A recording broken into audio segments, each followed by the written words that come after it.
Hello hello. स्वागत है gate alive 9 के धमाकेदार दुनिया में, जहां हर कहानी है मजेदार, थोड़ी जादुई और पूरी दिलचस्प। तो बांधिए अपनी कल्पना की बेल्ट और चलिए उड़ जाते हैं आज की कहानी के साथ।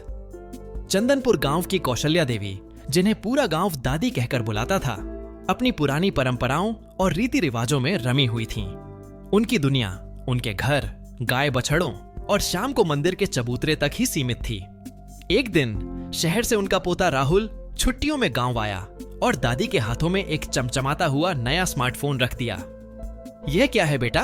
मुझे यह सब चलाना नहीं आता। मेरे लिए तो मेरा पुराना रेडियो ही भला, दादी ने झिझकते हुए कहा, जैसे वह कोई बम पकड़ रही हो।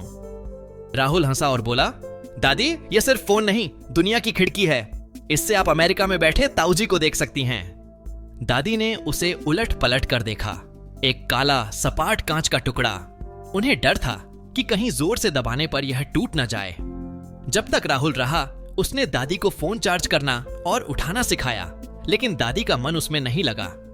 राहुल के जाने के बाद वह फोन कमरे के एक कोने में मेज पर ऐसे रखा रहा जैसे कोई देवता की मूर्ति हो, जिसे छूना मना हो। दादी को लगता था कि यह मशीन उनके बस की बात नहीं है, यह तो सिर्फ पढ़े लिखे नई उम्र के बच्चों का खिलौना है। कुछ दिन बीते, घर में सन्नाटा था। दादी को अमेरिका वाले बेटे की याद सताने लगी। उनकी नजर उस काले डिब्बे पर पड़ी। उन्होंने डरते डरते उसे उठाया। स्क्रीन काली थी। उन्हें याद आया राहुल ने कहा था, साइड वाला बटन दबाना। उन्होंने दबाया, स्क्रीन जल उठी। लेकिन आगे क्या? दादी ने पड़ोस के 10 साल के नटखट बच्चे चिंटू को आवाज दी। चिंटू दौड़ता हुआ आया। दादी ने कहा, बेटा मुझे बस अपने लल्ला का चेहरा दिखा दे इसमें। चिंटू बन गया दादी का गुरु। उसने दादी को समझाया, दादी डरो मत, यह टूटेगा नहीं, उंगली को ऐसे फिराओ। शुरुआत में दादी की उंगलियां कांपती थीं। कभी फोन कट जाता तो कभी आवाज बंद हो जाती, लेकिन दादी ने हार नहीं मानी। धीरे धीरे उन्होंने हरे बटन से फोन उठाना और लाल से काटना सीखा। फिर सीखा व्हाट्सएप पर फोटो देखना। सबसे बड़ा चमत्कार तब हुआ जब उन्होंने यूट्यूब पर बोलना सीखा। उन्होंने माइक का बटन दबाया और कांपती आवाज में कहा, पुराने हिंदी भजन। जैसे ही स्क्रीन पर भजन बजने लगे, दादी की आंखों में चमक आ गई। अब वह अकेली नहीं थीं।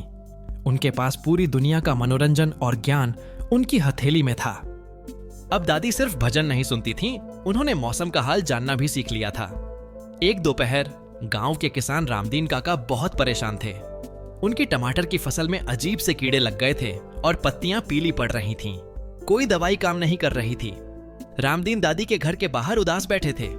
दादी ने अपनी छड़ी और फोन उठाया और बाहर आईं। उन्होंने पूछा, क्या हुआ रामदीन? रामदीन ने अपनी व्यथा सुनाई। दादी ने मुस्कुराते हुए कहा, रुक, मैं अपने जादुई डिब्बे से पूछती हूं। दादी ने गूगल लेंस या बोलकर सर्च करने का तरीका सीख लिया था। उन्होंने रामदीन के खेत से मंगवाई गई पत्ती की फोटो खींची और इंटरनेट पर डाला। कुछ ही सेकंड में फोन ने बता दिया कि यह कौन सा रोग है और इसके लिए कौन सी सस्ती और घरेलू खाद का उपयोग किया जा सकता है। दादी ने यूट्यूब पर एक वीडियो भी चलाया जिसमें उस बीमारी का इलाज दिखाया गया था। रामदीन ने वही उपाय किया और 2 दिन में उनकी फसल सुधरने लगी। यह खबर जंगल की आग की तरह पूरे गांव में फैल गई। जो दादी कल तक फोन छूने से डरती थीं, आज उन्होंने गांव की सबसे बड़ी समस्या चुटकियों में सुलझा दी थी। देखते ही देखते कौशल्या दादी का घर गांव का सूचना केंद्र, इंफॉर्मेशन सेंटर बन गया। अब गांव की औरतें शाम को सिर्फ गॉसिप करने नहीं, बल्कि काम की बातें पूछने आती थीं। सुमित्रा काकी को गैस सिलेंडर बुक करना हो तो वे दादी के पास आती। किसी को अपनी वृद्धावस्था पेंशन का स्टेटस चेक करना हो तो दादी अपना चश्मा नाक पर टिकाती और फटाफट सरकारी वेबसाइट पर चेक करके बता देती। यहां तक कि जब गांव के स्कूल में मास्टर जी नहीं आए तो दादी ने बच्चों को फोन पर ऑनलाइन क्लास के वीडियो दिखाकर पढ़ाना शुरू कर दिया। दादी ने साबित कर दिया कि तकनीक सिर्फ युवाओं की जागीर नहीं है। उन्होंने फोन का इस्तेमाल रील्स देखने में नहीं, बल्कि जीवन को आसान बनाने में किया। एक दिन राहुल फिर गांव आया। उसने देखा कि दादी के चारों तरफ भीड़ लगी है और दादी शान से फोन पर किसी को समझा रही थीं। अरे, वीडियो कॉल पर डॉक्टर साहब को अपनी चोट दिखाओ, वो वहीं से दवाई बता देंगे। राहुल की आंखों में आंसू आ गए। उसने दादी को गले लगाकर कहा, दादी आपने तो कमाल कर दिया। दादी हंसी और बोली, बेटा, उम्र सीखने में नहीं बल्कि सोच में होती है।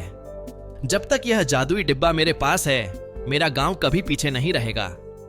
आज की वीडियो बस यहीं तक थी, लेकिन ज्ञान, हंसी और जिज्ञासा कभी खत्म नहीं होती। तो चलते हैं एक नई खोज की ओर, एक नई सोच की ओर। अगर आप साथ हैं तो हर वीडियो एक नई उड़ान है। सब्सक्राइब जरूर करना और कमेंट में बताओ अगली उड़ान कहां तक ले जाए आपको। कंटेंट नहीं, कनेक्शन बनाते हैं। हम हैं गेट अलाइव 9। मस्त रहिए।